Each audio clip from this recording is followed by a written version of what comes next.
Balachandran car ഓടിച്ച് പോവുകയാണ്. ആ സമയത്ത് ബാലചന്ദ്രൻ ഓരോ കാര്യങ്ങളും ഇങ്ങനെ ഓർക്കുകയാണ്.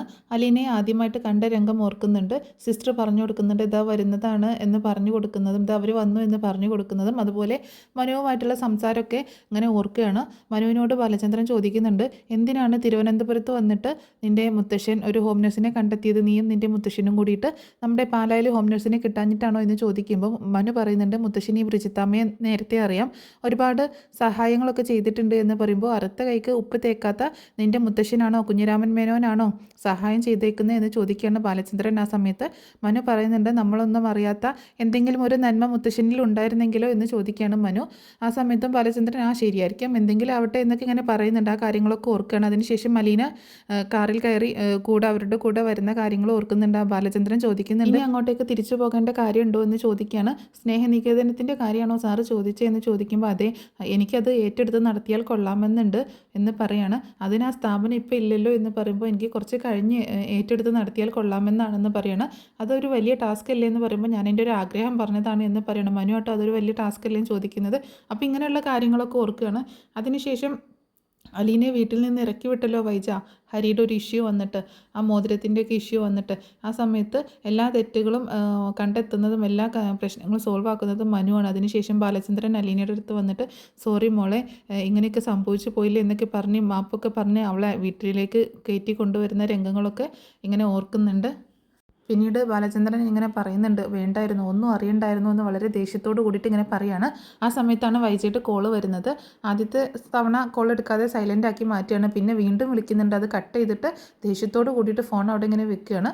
എന്നിട്ട് കാർ ഇങ്ങനെ യാത്ര തുടർന്നുകൊണ്ടിരിക്കുകയാണ്. കാർ ഓടിച്ച് പോയിക്കൊണ്ടിരിക്കുകയാണ്. പിന്നീട് കാണിക്കുന്നത് മാമച്ചാനും ഗ്രേസമ്മയും രേവതിക്കുട്ടിയും കൂടെ വീട്ടിലേക്ക് എത്തുന്നതാണ്. കാറ് വന്ന് നിന്നത് കണ്ടിട്ട് ജോസൂട്ടി അടുത്തേക്ക് വരുന്നുണ്ട്. ജോസൂട്ടി വിൻഡോയിൽ ഇങ്ങനെ മുട്ടുകയാണ്. എന്താ ആരും ഇറങ്ങാത്തതെന്ന് ചോദിക്കുമ്പോൾ, വയ്യടാ, ഒത്തിരി ഓടിച്ചു എന്ന് പറയണം. ഒട്ടും വയ്യാതെ ഭയങ്കര ടയേർഡായിട്ടാണ് മാമച്ചാനും ഗ്രേസമ്മ ഇരിക്കുന്നത്. 400 കിലോമീറ്റർ ഓടി എന്ന് പറയണ ഗ്രേസമ്മ. ചുമ്മാ ഓടിയതല്ല, ഞാൻ ഓടിച്ചതാണ് എന്ന് പറയണം. ഇനി ഇവിടെ ഫുഡൊന്നും ഉണ്ടാക്കുന്നില്ല, നീ പോയിട്ട് കുറച്ച് ഫുഡ് വാങ്ങിച്ചുകൊണ്ട് വാ എന്ന് പറയണം. അതിന് ഈ കാറിൽ നിന്ന് ആരെങ്കിലും ഇറങ്ങിയാലല്ലേ എനിക്ക് കാറും കൊണ്ട് പോകാൻ പറ്റത്തുള്ളൂ എന്ന് പറയുമ്പോൾ, കാറും കൊണ്ടല്ലേ നീ ജീപ്പ് എടുത്തുകൊണ്ട് പോകുന്ന ഗ്രേസമ്മ പറയുമ്പോൾ, പറ്റത്തില്ല, എനിക്ക് കാറിൽ തന്നെ പോകണം. ഇതിന് എന്തെങ്കിലും കുഴപ്പമുണ്ടോ എന്ന് അറിയണ്ടേ, അല്ലെങ്കിൽ നാളെ എനിക്ക് എൻ്റെ പെഡലിലേക്ക് തന്നെ വരും ഇതിൻ്റെ കാര്യങ്ങളൊക്കെ, ക്ലച്ചും ഗിയറും എല്ലാം ടെസ്റ്റ് ചെയ്യണം എന്ന് പറയാണ് ജോസൂട്ടി. ആ സമയത്ത് രേവതിക്കുട്ടി വണ്ടിയിൽ നിന്ന് ഇറങ്ങുന്നുണ്ട്. അപ്പോൾ ജോസൂട്ടി പറയുന്നുണ്ട്, രേവതിക്കുട്ടിക്ക് ഒരു കുഴപ്പമില്ലല്ലോ, അവൾ ഫുഡ് ഉണ്ടാക്കിക്കോളെന്ന് എന്ന് പറയുമ്പോൾ, പിന്നെ ആ ക്ഷീണോമീറ്റർ ഇങ്ങോട്ട് എടുത്തുകൊണ്ട് വാ, എൻ്റെ ക്ഷീണം അളക്കാമെന്ന് പറയണം. അപ്പോൾ ഗ്രേസമ്മ പറയുന്നുണ്ട്, നീ അവളോട് തർക്കിച്ച് നിൽക്കാതെ പോയി വാങ്ങിച്ചിട്ട് വാ എന്ന് പറയണം. അങ്ങനെ ജോസൂട്ടി എന്താ വാങ്ങിക്കേണ്ടതെന്ന് ചോദിക്കുമ്പോൾ, നിനക്ക് ഇഷ്ടമുള്ള എന്തെങ്കിലും വാങ്ങിച്ചോ എന്ന് പറയുന്നുണ്ട്. അങ്ങനെ ജോസൂട്ടി കാർ എടുത്തുകൊണ്ട് ഫുഡ് വാങ്ങിക്കാനായിട്ട് പോകുന്നുണ്ട്. മാമച്ചായൻ പറയുന്നുണ്ട്, വാ രേവതിക്കുട്ടി, അകത്തേക്ക് പോവാം, നമുക്ക് എന്തെങ്കിലുമൊക്കെ കഴിച്ചൊന്ന് കിടന്നാൽ മതി എന്ന് പറയുമ്പോൾ, രേവതിക്കുട്ടി പറയണം, എനിക്കും അത് തന്നെ മതി എന്ന് പറയണം. വീണ്ടും കാണിക്കുന്നത് ബാലചന്ദ്രൻ ഡ്രൈവ് ചെയ്തുകൊണ്ട് പോകുന്നതാണ്. ആ സമയത്ത് വീണ്ടും ഓരോ സീൻ ഇങ്ങനെ ആലോചിക്കുകയാണ്. അലീന ഹോസ്പിറ്റലിൽ നിന്ന് വന്ന സമയത്ത് വൈജയ് അവളോട് ജോലി ചെയ്യാൻ പറയുമ്പോൾ ബാലചന്ദ്രൻ പറയുന്നുണ്ട്, വിവരക്കേട് പറയാതെ വൈജയ്, ഹോസ്പിറ്റലിൽ നിന്ന് വന്നിട്ടല്ലേ ഉള്ളൂ, 2 ആഴ്ചത്തെ റെസ്റ്റ് പറഞ്ഞിട്ടുണ്ടെന്ന് പറയുമ്പം, ഹോസ്പിറ്റലിൽ റെസ്റ്റ് എടുത്തത് പോരെ എന്ന് വൈജയ് ചോദിക്കുകയാണ്. നിൻ്റെ മക്കൾക്ക് ആർക്കെങ്കിലും ഇങ്ങനെ അസുഖം വന്നാൽ നീ ഇങ്ങനെ അവളെ കൊണ്ട് ജോലി ചെയ്യിപ്പിക്കുകയും ചോദിക്കുമ്പോൾ, എൻ്റെ മക്കൾക്ക് വന്നാൽ ഞാൻ അവരെ കൊണ്ട് ഞാൻ ജോലിയൊന്നും ചെയ്യിപ്പിക്കത്തില്ല, ഞാൻ നല്ലതുപോലെ നോക്കുമെന്ന് പറയുമ്പോൾ, എന്നെയും ഒരു മകളായി കണ്ടോ എന്ന് അലീന പറയുന്ന ആ ഒരു സീനാണ് ബാലചന്ദ്രൻ ഓർക്കുന്നത്. പിന്നീട് കാണിക്കുന്നത് അലീന മനുവിനെ ഫോൺ വിളിക്കുകയാണ്. മനുവേട്ട തിരക്കാണോ എന്ന് ചോദിക്കുമ്പോൾ, ഇല്ല പറഞ്ഞോ എന്ന് പറയാണ്. അപ്പോൾ അലീന പറയുന്നുണ്ട്, മനുവേട്ട ഞാൻ മിക്കവാറും നാളെ തന്നെ പോകുമെന്ന് പറയുമ്പോൾ, എന്താ ഇത്ര ധൃതി പിടിച്ചതെന്ന് ചോദിക്കുകയാണ്.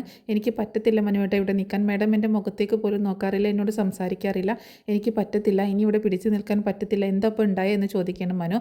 ഞാൻ എല്ലാ കാര്യങ്ങളും രോഹിത്തിൻ്റെ കാര്യങ്ങളൊക്കെ മാഡത്തോട് പറഞ്ഞു എന്ന് പറയുമ്പോൾ, മനു പറയുന്നുണ്ട്, അത് നന്നായി, പക്ഷേ കുറച്ച് വൈകിപ്പോയി എന്ന് പറയണം. കുറച്ച് നേരത്തെ പറയേണ്ടതായിരുന്നു എന്ന് പറയുമ്പോൾ, അല്ല മനുവേട്ട, രോഹിത്തിന് ഇപ്പോഴും അറിയത്തില്ല അവൻ ചെയ്ത തെറ്റെന്താണെന്ന്, അവനത് സമ്മതിക്കുന്നില്ല, ഞാൻ തെറ്റ് ചെയ്തതുപോലെയാണ്, മാഡം അങ്ങനെ തന്നെയാണ് പറയുന്നത്.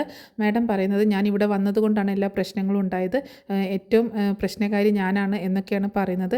ഇതിലേറ്റവും 1-ാം പ്രതിയായിട്ട് വരുന്നത് മാഡത്തിൻ്റെ അച്ഛനാണ്, 2-ാം പ്രതി എന്നെ ഇങ്ങോട്ടേക്ക് കൂട്ടിക്കൊണ്ടുവന്ന മനുവേട്ടൻ്റെ, 3-ാം പ്രതി ബാലചന്ദ്രൻ സാറുമാണ് എന്ന് അലീന പറയുമ്പോൾ, ഓ ഇപ്പോൾ അങ്ങനെയാണോ എന്ന് ചോദിക്കുമ്പോൾ, ഇപ്പോഴല്ല മനുവേട്ട, ഇപ്പോഴും അങ്ങനെ തന്നെയാണ് എന്ന് പറയണം അലീന. അതുകൊണ്ട് എനിക്കിനി ഇവിടെ നിൽക്കാൻ പറ്റത്തില്ല എന്ന് തന്നെ പറയണം അലീന. ഇതിലിപ്പോൾ ഒന്നാം പ്രതി മരിച്ചുപോയി, രണ്ടാം പ്രതി മനുവേട്ടനും ബാലചന്ദ്രൻ സാറുമാണ്. പക്ഷെ അവരെ വീട്ടിൽ നിന്ന് ഇറക്കി വിടാൻ പറ്റത്തില്ലല്ലോ. അതുകൊണ്ട് എന്നെയാണ് ഇറക്കി വിടാൻ പറ്റുന്നത്. അതുകൊണ്ട് ഞാൻ പോയേക്കാമെന്ന് തീരുമാനിച്ചു. എനിക്ക് ഇനി പറ്റത്തില്ല മനുവേട്ട എന്ന് പറയുമ്പോൾ, ഇതിപ്പോൾ ഇത്തിരി ധൃതി കൂടിപ്പോയല്ലോ, ഇനിയിപ്പോൾ എന്ത് ചെയ്യും, നീ എങ്ങോട്ട് പോകുമെന്ന് ചോദിക്കുമ്പോൾ, തൽക്കാലം മാമച്ചനങ്ങളുടെ വീട്ടിലേക്ക് പോകാൻ, അവിടെയല്ലേ രേവതിക്കുട്ടി ഉള്ളത് എന്ന് പറയണം. എനിക്കിപ്പോൾ ഒന്നും ചെയ്യാനും പറ്റിയില്ലല്ലോ എന്ന് പറയണം മനു. സാരല്ല മനുവേട്ട, ഞാൻ എറണാകുളത്തേക്കല്ലേ വരുന്നത്, അവിടെ ഇരുന്നുകൊണ്ട് ജോലിക്ക് ട്രൈ ചെയ്യാം എന്ന് പറയണം. മാഡത്തിന് സന്തോഷമാവട്ടെ, ഞാൻ ഇവിടുന്ന് പോയി കഴിഞ്ഞാലാണ് ഇവിടെ സന്തോഷവും സമാധാനവും കിട്ടുന്നത് എന്ന് ആണ് മാഡം വിശ്വസിക്കുന്നത് എന്ന് പറയുമ്പോൾ, അവരെ തിരുത്താൻ പറ്റില്ല അലീന. അവർ ചെയ്യുന്നതാണ് ശരി, അവരാണ് ഏറ്റവും അലിവും ഒക്കെ ഉള്ളത്, അവരെ പീഡിപ്പിക്കുകയാണ് എന്നൊക്കെയുള്ളൊരു തോന്നലാണ് അവർക്ക്. അതിനാരോ പീഡിപ്പിക്കുന്നത്, അവർ സ്വയം പീഡിപ്പിക്കല്ലേ എന്ന് പറയണം അലീന. നീ പോയി കഴിഞ്ഞാൽ മുത്തശ്ശിയുടെ കാര്യം എന്താകും എന്ന് ചോദിക്കുകയാണ് മനു. അതാണ് ഒരു വിഷമമുള്ളത്. പക്ഷേ മാഡത്തിന് സ്വന്തം വാശിയാണ്, എന്നോടുള്ള വാശിയാണ് ഏറ്റവും വലുത്, സ്വന്തം അമ്മയെക്കാളും എന്ന് പറയണം അലീന. അലീന പറയുന്നുണ്ട്, ഞാൻ പോകാൻ നേരം മനുവേട്ടനെ വിളിക്കാട്ടോ എന്ന് പറയുമ്പം, എവിടെ പോവുകയാണെങ്കിലും എന്നെ കണ്ടിട്ടേ പോകാവൂ എന്ന് പറയാണ് മനു. ശരി മനുവേട്ട, വെക്കട്ടെ എന്ന് പറഞ്ഞിട്ട് ഫോൺ കട്ട് ചെയ്യുന്നുണ്ട്. മനു ആണെങ്കിൽ ആകെ വിഷമിച്ചിരിക്കുകയാണ്. പിന്നീട് കാണിക്കുന്നത് രേവതിക്കുട്ടി മാമച്ചാനോടും ഗ്രേസമ്മയോടും ഷെറിൻ്റെ കാര്യത്തെക്കുറിച്ച് സംസാരിക്കുന്നതാണ്. ആൻസി പറഞ്ഞ കാര്യങ്ങളൊക്കെ വിശദമായിട്ട് പറയുന്നുണ്ട്. എൻ്റെ ബലമായ സംശയം ഷെറിൻ ചേച്ചി പ്രസവിച്ചിട്ടുണ്ട്, പക്ഷെ അത് വിവാഹത്തിന് മുൻപായിരിക്കുമെന്ന് രേവതിക്കുട്ടി പറയുമ്പോൾ, അതെങ്ങനെ ശരിയാവും, ഷെറിൻ വിവാഹം കഴിഞ്ഞു എന്നല്ലേ പറഞ്ഞത്, ഷെറിൻ ചേച്ചി വിവാഹം കഴിഞ്ഞു 1 വർഷത്തോളം സന്തോഷമായിട്ട് താമസിച്ചു എന്നല്ലേ ആൻസി ചേച്ചി പറഞ്ഞത്, രേവതിക്കുട്ടി പറയാട്ടോ. ആ സമയത്ത് അതെ, അപ്പോൾ 1 വർഷം കഴിഞ്ഞ് പ്രസവിച്ച് കുഞ്ഞിനെയും ഷെറിനെയും ഇവിടെ കൊണ്ടുവന്നാക്കിയിട്ട് കടന്നു കളഞ്ഞതായിരിക്കും അവളുടെ ഹസ്ബൻഡിനെ ചോദിക്കുമ്പോൾ, എൻ്റെ ആൻറ്റി ഷെറിൻ ചേച്ചി പ്രസവിച്ചിട്ടുണ്ടെങ്കിൽ അത് മിക്കവാറും ആദ്യത്തെ പ്രസവമല്ലേ, അപ്പോൾ എവിടെയായിരിക്കും, കുവൈറ്റിലായിരിക്കുമോ നാട്ടിലായിരിക്കുമോ എന്ന് ചോദിക്കണം. അത് നാട്ടിൽ തന്നെയായിരിക്കും, എന്താണെന്ന് വെച്ചാൽ അവിടെ ഒരുപാട് ചിലവൊക്കെ കൂടുതലാണ്, പിന്നെ ആദ്യത്തെ പ്രസവമല്ലേ എന്ന് പറയണം. അങ്ങനെയാണെങ്കിൽ ഷെറിൻ ചേച്ചി പ്രസവിച്ച കാര്യം ആൻസി ചേച്ചി പറഞ്ഞില്ലല്ലോ. അത് ശരിയാണ്, പ്രസവിച്ച കാര്യമൊന്നും പറഞ്ഞില്ല. അങ്ങനെയാണെങ്കിൽ കുഞ്ഞിൻ്റെ കാര്യം പറയേണ്ടതല്ല, അതൊന്നും നമ്മളോട് പറഞ്ഞില്ലല്ലോ. അങ്ങനെ വരുമ്പോൾ ഷെറിൻ ചേച്ചി പ്രസവിച്ചിട്ടുള്ളത് വിവാഹത്തിന് മുൻപാണ് എന്ന് പറയണം. അതെങ്ങനെ ശരിയാകുമെന്ന് ചോദിക്കുകയാണ്. വിവാഹത്തിന് മുൻപാണ് ഷെറിൻ ചേച്ചി പ്രസവിച്ചിട്ടുള്ളത്. കാരണം ആ കാര്യം മാൻസി ചേച്ചിക്ക് അറിയില്ല. കാരണം മാൻസി ചേച്ചി വിവാഹം കഴിഞ്ഞ് വന്നിട്ട് 2 വർഷമേ ആയിട്ടുള്ളൂ. അതെങ്ങനെ നിനക്കറിയാം, അത് ആൻസി ചേച്ചി പറഞ്ഞത് കേട്ടില്ലേ എന്ന് പറയണം. ഇവളെ സൂക്ഷിക്കണമല്ലോ എന്ന് മാമച്ചാൻ പറയുന്നുണ്ട് കേട്ടോ. എന്നിട്ട് രേവതിക്കുട്ടി പറയുന്നുണ്ട്, അങ്ങനെ വിവാഹത്തിന് മുൻപാണ് ഷെറിൻ ചേച്ചി പ്രസവിച്ചതെങ്കിൽ അത് ആരുടെ കുഞ്ഞായിരിക്കും എന്ന് ചോദിക്കുമ്പോൾ, രേവതിക്കുട്ടി ചോദിക്കുമ്പോൾ ഗ്രേസമ്മയും മാംസനും ഷോക്കാണ്. ഗ്രേസമ്മ പറയുന്നുണ്ട്, ഞങ്ങളുടെ ജോമോൻ്റെ കുഞ്ഞ് എന്ന് പറയുമ്പോൾ ഞങ്ങളുടെ അല്ല നമ്മുടെ എന്ന് പറയണം. ആ നമ്മുടെ നീയും ഉണ്ട് എന്ന് മാമച്ചായനും പറയണം. മാമച്ചായ എന്ന് വിളിക്കുമ്പോൾ, അപ്പോൾ ആ കുഞ്ഞെന്തേ, അതെ ആ കുഞ്ഞെന്തേ, ആ കുഞ്ഞിനെ വളർത്തിക്കൊണ്ട് വരികയായിരുന്നു ചേച്ചി. ആ സമയത്താണ് അവരെ കൊണ്ട് നിർബന്ധിച്ച് വിവാഹത്തിനൊക്കെ സമ്മതിപ്പിച്ചത്, കുഞ്ഞിനെ പരിപാലിച്ചോളാം എന്നൊക്കെ പറഞ്ഞിട്ട്. പിന്നീട് 1 വർഷം കഴിഞ്ഞ് നാട്ടിലെത്തിയ സമയത്ത് കുഞ്ഞെവിടെ, കുഞ്ഞിനെ കാണാനില്ല. അപ്പോൾ ആ എവിടെ പോയി എന്ന് ചോദിക്കുമ്പോൾ, അതെനിക്കറിയത്തില്ല, 1 മുതൽ അന്വേഷിക്കണം എന്ന് പറയണ രേവതിക്കുട്ടി. ഇനിയിപ്പോൾ ഇന്നത്തെ ഉറക്കം പോയി കിട്ടില്ലേ, ഞാൻ പോയി കിടന്ന് ഉറങ്ങാൻ പോവുകയാണ് എന്ന് പറഞ്ഞ് രേവതിക്കുട്ടി പോകുന്നുണ്ട്. മാംസാനും ഗ്രേസമ്മയും ആകെ ഷോക്കായിട്ടിരിക്കുകയാണ്. ഇനിയിപ്പോൾ എന്ത് ചെയ്യും, കുഞ്ഞിനെ എങ്ങനെ അന്വേഷിക്കും എന്നുള്ള വിഷമത്തിലിരിക്കുകയാണ്. പിന്നീട് കാണിക്കുന്നത് ബാലചന്ദ്രൻ കാർ ഓടിച്ച് പോകുന്നത് തന്നെയാണ്. ഒരു പെട്രോൾ പമ്പിൽ കയറിയിട്ട് വണ്ടിയിൽ ഡീസൽ അടിക്കുന്നുണ്ട്. അങ്ങനെ അതിൻ്റെ ക്യാഷൊക്കെ കൊടുക്കുന്നുണ്ട്. ആ സമയത്ത് വീണ്ടും കാർ ഓടിച്ച് പോകുന്ന സമയത്ത് വീണ്ടും ഫോൺ റിങ് ചെയ്യണം. അത് നോക്കുമ്പോൾ മനുവാണ് വിളിക്കുന്നത്.